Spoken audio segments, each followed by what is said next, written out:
आपको जो वॉल्यूम आप जो पढ़ रहे थे वॉल्यूम टॉपिक्स, उस पर आपको एक यहाँ पे वर्ड प्रॉब्लम का जो क्वेश्चन दिया गया है, पहला क्वेश्चन समझाएंगे, फिर दूसरा भी क्वेश्चन एक देंगे, थोड़ा सा डिफरेंट टाइप का होगा लेकिन बहुत इजी तरीके से आपको समझ में आ जाएगा।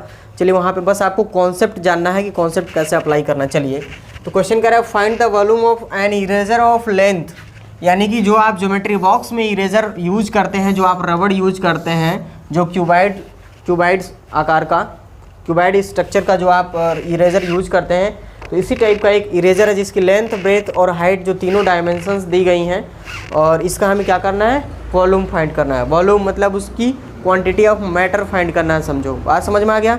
चलो तो पहले यहाँ पे शुरू देखते हैं। यहाँ पे क्वेश्चन कह रहा है कि find the volume of an eraser of length, जो भी हमारा इरेजर है उस इरेजर का जो हमारा लेंथ है, पहले मैं यहाँ पे इरेजर एक बना देता हूँ। तो जो आपका इरेजर है उस इरेजर का जो लेंथ है, यहाँ पे लेके चलो चलो भैया, इसको ऐसे बना देता हूँ। चलिए तो यहाँ पे आप देखिएगा इरेजर का जो लेंथ हमारे पास कह रहा है, जो इसकी लेंथ है ये कितना है, 3 सेंटीमीटर दिया गया है। जो इसकी लंबाई है कितनी है, 3 सेंटीमीटर है। तो डायमेंशन इसका जो यहाँ पे डायमेंशन में जो आपका ब्रेथ दिया गया ये कितना है आपका, 2 सेंटीमीटर जो इसकी क्या है, चौड़ाई है। लेकिन जो रबड़ की ऊंचाई यानी कि जो रबड़ की मोटाई है वो कितनी है आपका, 9 मिलीमीटर है। यानी कि ये कितना है, 9 मिलीमीटर। एक क्वेश्चन बहुत इंपॉर्टेंट, यहाँ देखना ध्यान से, यहाँ आप देखना ध्यान से। तो सबसे पहले यहाँ पे आप क्या करेंगे, इसका डायमेंशन लिखेंगे। पहले यहाँ आप लिखेंगे सॉल्व डायमेंशन ऑफ इरेजर कितना है, डायमेंशन ऑफ इरेजर। तो डायमेंशन में क्या हो जाएगा, इसका लेंथ कितना है, ब्रेथ कितना है और कितना है आपका हाइट है। तो लेंथ यहाँ पे दिया है बेटा तुम्हारा 3 सेंटीमीटर इसका लेंथ है, और जो इसकी ब्रेथ है वो कितना है, 2 सेंटीमीटर है, और जो इसकी हाइट है यानी कि जो इसकी मोटाई है ये दिया है आपका 9 मिलीमीटर। यहाँ लिख लेते हैं 9 millimetre.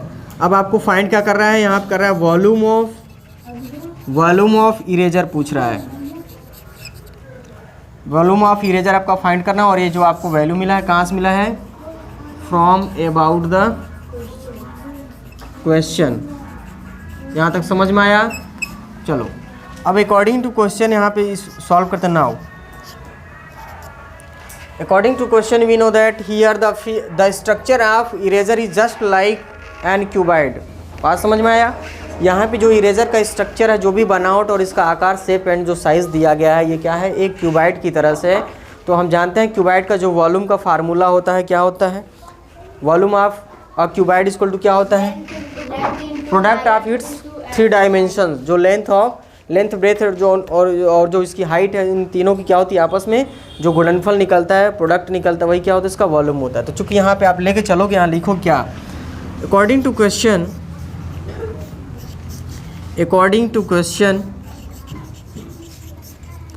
Question we know that, हम जानते हैं कि an eraser have 3 different dimension, है ना। The given eraser have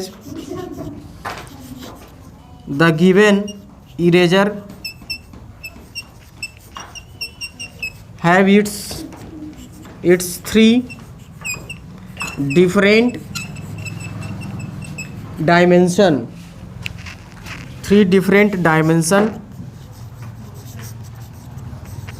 just like a cuboid. समझ में आया। चूँकि यहाँ पे देख रहे हो प्रश्नानुसार जो दिया गया इरेजर है, यह जो इसकी जो डायमेंशन है, लेंथ ब्रेथ और जो हाइट जो इसका दिया गया है, यह जो डायमेंशन क्या है, क्यूबाइड के सिमिलर है, सिमिलर टू अ क्यूबाइड या just similar to a cuboid लिख सकते हो, कुछ भी लिख सकते हो, कोई दिक्कत नहीं है, आपको वर्ड बनाने चाहिए। और चलिए अब आगे हम क्या करते हैं, यहाँ से स्टार्ट करते हैं। सो दैट, इसलिए अब यहाँ से लिखे, मैं इसको डिलीट कर देता हूँ, फिर यहाँ से लिखोगे सो दैट, इसलिए कि वॉल्यूम ऑफ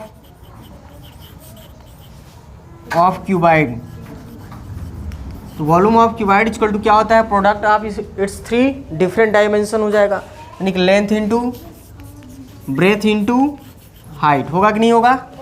इसी अनुसार आपको चलना है, यानी कि आपको देयरफॉर कह रहा है, इसी के अकॉर्डिंग आपको कह रहा है ना, वॉल्यूम ऑफ क्यूबाइडल इरेजर।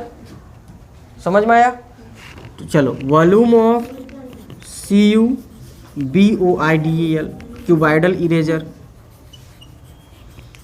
तो length of eraser is multiply by breadth of eraser is multiply by length of its H। यहाँ तक क्लियर हुआ? अब यहाँ से क्या करना है, इसका लेंथ, ब्रेथ और हाइट क्या करना है आपको? लेंथ, ब्रेथ और इसकी जो हाइट है, इस हाइट को आपको क्या करना है, यहाँ पे इसके जो मान है हम रखेंगे। चलिए, तो लेंथ इसमें कितना दिया है बेटा? यहाँ देखो तो लेंथ है तुम्हारे पास 3 सेंटीमीटर इंटू इसका जो ब्रीथ है कितना दिया है 2 सेंटीमीटर इंटू, और यहाँ क्या दिया है, जो हाइट दिया गया है 9 मिलीमीटर। यही समझना है, रुक जाओ इस लाइन में, यही जो है थोड़ा सा प्रॉब्लम फंसेगा। जब भी आप प्रोडक्ट फाइंड करते हो तो लाइक टर्म का मल्टीप्लाई लाइक के साथ किया जाता है। बात समझ में आया? आप यहाँ देख रहे हैं जो इसके दो डायमेंशन जो दिए गए लेंथ और ब्रीथ हैं, जो दोनों क्या है, इसका मेजरमेंट ऑफ यूनिट क्या है, सेंटीमीटर है, लेकिन यहाँ क्या है, मिलीमीटर है। या तो इन दोनों को आप मिलीमीटर में कन्वर्ट कर दीजिए, या तो इन दोनों को इस 9 मिलीमीटर को आप क्या कर दीजिए, सेंटीमीटर में कन्वर्ट कर दीजिए। तो आपको फार्मूला बताया गया था, millimetre, centimetre, decimetre, metre, decametre, hectometre, और क्या था तुम्हारे पास, किलोमीटर। तो तुम्हारे पास सेंटीमीटर और मिलीमीटर का जो डिफरेंस है वो 1 और 0 का है। बात समझ में आया? तो पहले यहाँ पे जानो कि कितना मिलीमीटर बराबर 1 सेंटीमीटर होता है। बात समझ में आया? या कितना सेंटीमीटर बराबर 1 मिलीमीटर होता है। यदि अगर कहता है यहाँ पे जो वॉल्यूम है क्यूबिक मिलीमीटर में फाइंड करना है, तो इन दोनों दिए गए लेंथ और ब्रेथ को इस सेंटीमीटर को किस में बदल देंगे, मिलीमीटर में बदल देंगे। या ये कहता है क्यूबिक सेंटीमीटर में बताइए, इसका जो वॉल्यूम है क्यूबिक सेंटीमीटर में फाइंड कीजिए।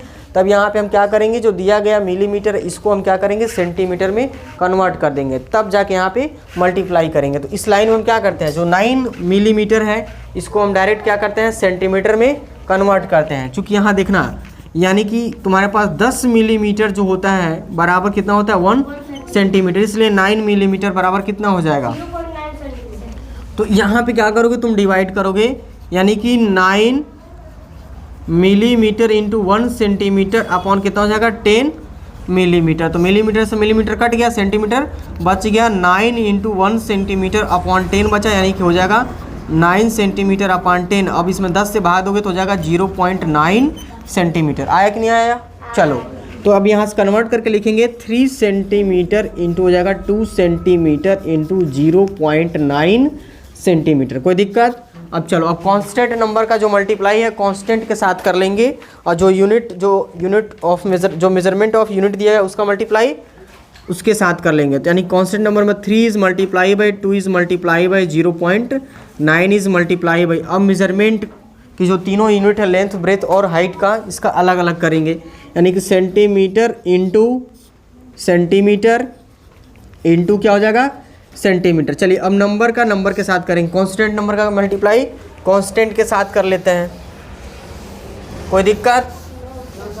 चलो, अब 3 2 जा जाएगा 6, और 6 का जो मल्टीप्लाई तुमको कर देना है किससे, 0.9 के साथ करना है। तो यहाँ पे 6 और 9 का 6 9 जा 54 होगा कि नहीं होगा, और एक अंक के बाद दशमलव है तो कितना हो जाएगा, 5.4 होगा कि नहीं होगा, होगा बोलो। चलो, तो फिर यहाँ पे क्या लिखेंगे, जब सभी नंबर का मल्टीप्लाई किया तो मैंने 5.4 आ गया, और इंटू सेंटीमीटर का मल्टीप्लाई सेंटीमीटर से 3 बार हुआ है, तो इसका मतलब सेंटीमीटर टू दी पावर 3, यानी कि अब यहाँ लिख देंगे 5.4 क्यूबिक सेंटीमीटर बोलेंगे इसको। क्या करेंगे, the volume of here we obtain the volume of an eraser will be 5.4 cubic centimetre. आ गया समझ में? या तो तुम ऐसे लिखो, और नहीं तो इसको ऐसे लिख सकते हो, 5.4 क्यूबिक सेंटीमीटर ऐसे लिखना पड़ता है। कोई दिक्कत? चलो, तो आप लास्ट स्टेप में आप रिजल्ट को वेरीफाई कर देंगे, पुष्टि कर देंगे कि हाँ हमने यही प्राप्त किया है।